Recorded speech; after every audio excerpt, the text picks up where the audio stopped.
اس press conference کے بعد ایسے لگتا ہے کہ جیسے ایک بھونچال سا آ گیا ہے، اور وہ ہوتا ہے نا جیسے ایک سسٹم چل رہا ہو تو ایک دم بریک فیل ہو جائے، یا کوئی سسٹم ایسا ہو جس میں شارٹ سرکٹ ہو جائے اور تو پتہ چلے کہ سب کی توجہ اس کی طرف چلی گئی ہے۔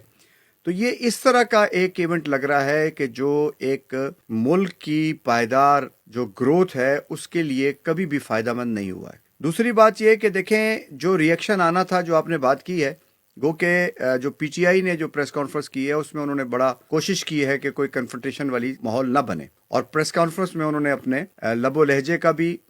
خیال کیا ہے، اور بات بھی ایک اچھے پیرائے میں کی گئی ہے۔ لیکن اس سب کے باوجود بھی سوال یہ ہے کہ ہمارے ملک کی جو اس وقت سچویشن ہے، اور ہم نے پچھلے کئی عرصے میں یہ بات لوگوں کے سامنے پیش کی ہے کہ پاکستان کو لکیلی ایک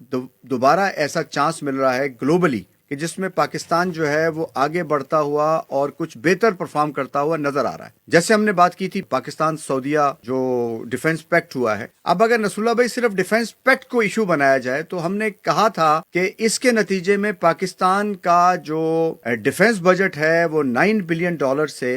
جب آپ سعودی عرب کے ساتھ ملاتے ہیں تو وہ $86 بلین پہ جاتا ہے۔ تو اس کا مطلب ایک بڑے سائز کی آپ کی وار انڈسٹری جو ہے وہ آپ کے ہاتھ آتی ہے، یا آپ اس کے اندر انوالو ہوتے ہیں۔ اور اس وار انڈسٹری کو دنیا کی 5ویں بڑی وار انڈسٹری بھی ہم نے بتایا تھا کہ یہ اگر نمبر وائز کیا جائے تو امریکہ، روس، جرمنی اور چائنا کے بعد یہ 5ویں بڑی یا چوتھی بڑی جو ہے نا وہ ایک وار انڈسٹری بنتی ہے۔ اس پورے حالات میں اس ملک کو کتنی بڑی رسپانسبلٹی ہے جو پاکستان کے کندھوں پہ پڑی ہے، اور پاکستان کو اس کے مطابق اپنے آپ کو ٹیکل کرنا ہے۔ دیکھیں، ہوتا یہ کہ جب اپرچونٹیز ملتی ہیں تو آپ پھر ان اپرچونٹیز کی روشنی میں اپنی مین پاور کو الائن کرتے ہیں۔ یہ ایک لمبا کام ہوتا ہے کہ آپ اس کی ٹریننگز کرتے ہیں،